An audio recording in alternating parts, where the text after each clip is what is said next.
I realized I have been far too casual as of late. But just in case you haven't been with me since the beginning, let me recite my opening for you. My name is Gabriel Blythe. I'm in the Salt Lake area of Utah, and I am broadcasting on all frequencies. Normally, this is where I would say where I can be found or update on a shelter. But mostly, I've been trying to fix up my base of operations here, where I had some, unwelcomed guests.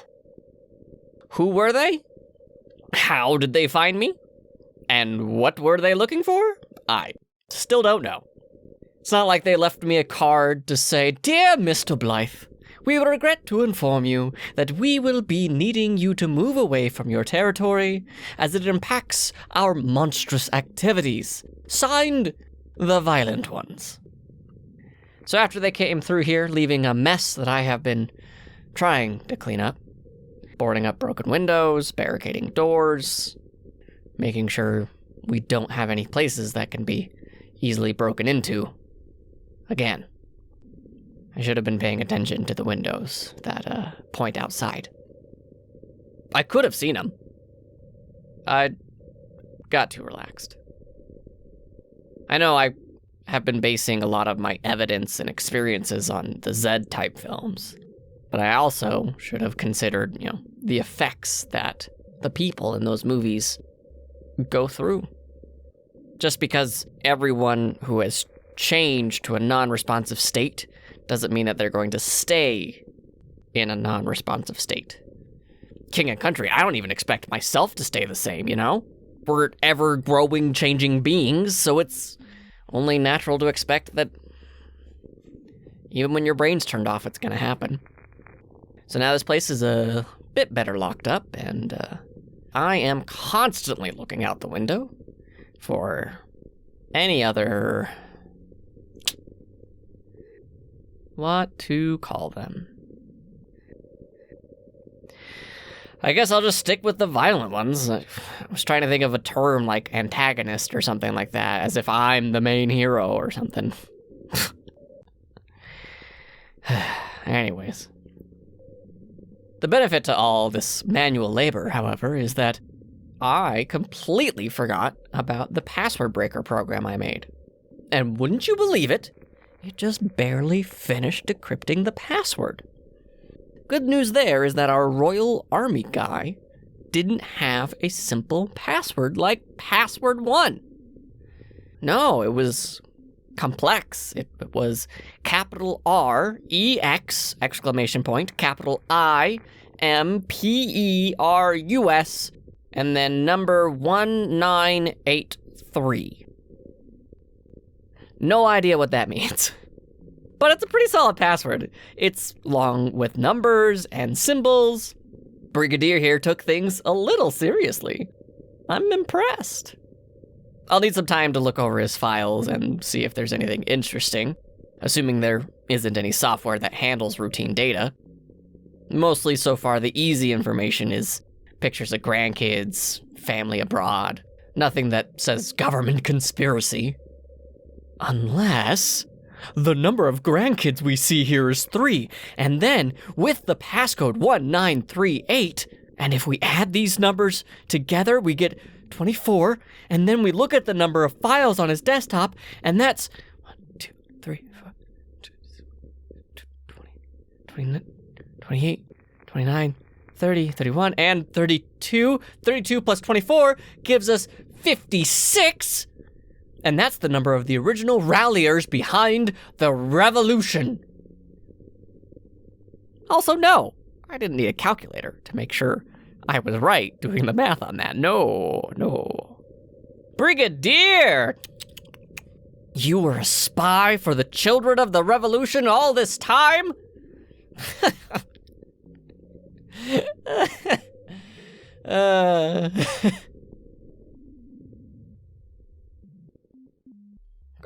Crap. Did I just offend you? Was your great-great-grandfather a revolutionary or something?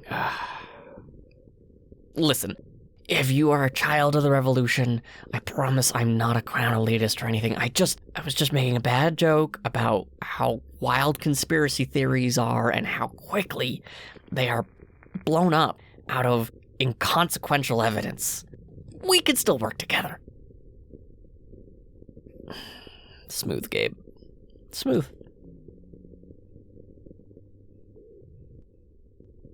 Anyways,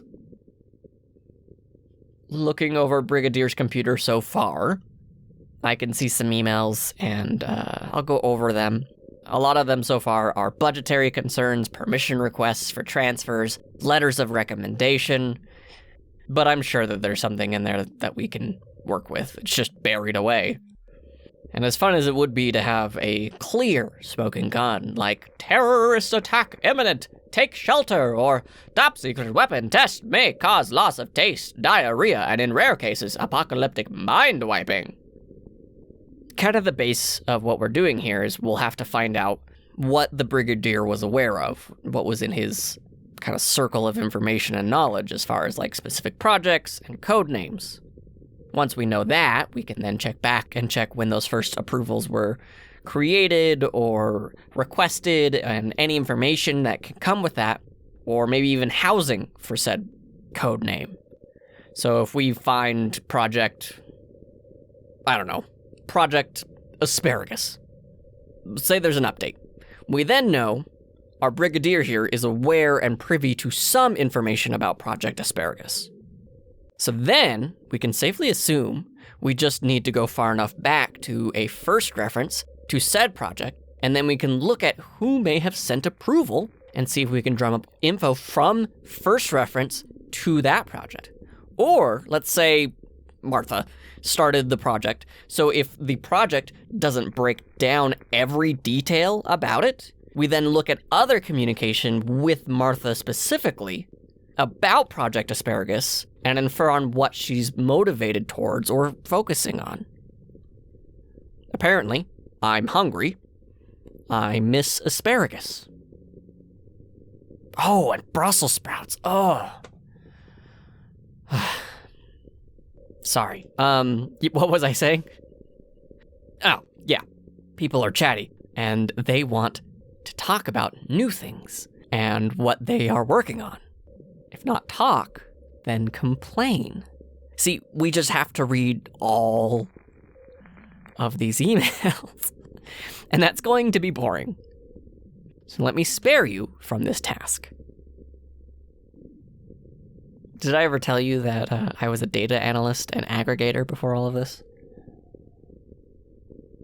Getting info like this is just easy to me. It's tedious, don't get me wrong. Usually I would turn on an audiobook or some music. And now I have silence. We'll see if this will speed up my loss of sanity. I think I'm going to start showing up on top of the college building again. I got to take some space, and I'm feeling a lot better. It was a hard road, and I'm still not great, and not in the best place mentally, but I don't know if you need help, and if you're looking for it. But I am here. So tomorrow, tomorrow I'll be on the roof of the college building off of State Street from midday to sundown.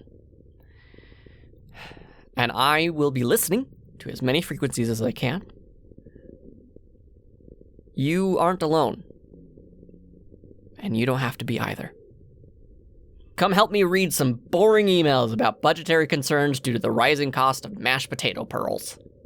Or just feel at ease knowing you aren't alone and having someone else to talk to. No judgment here. Stay safe. And good luck.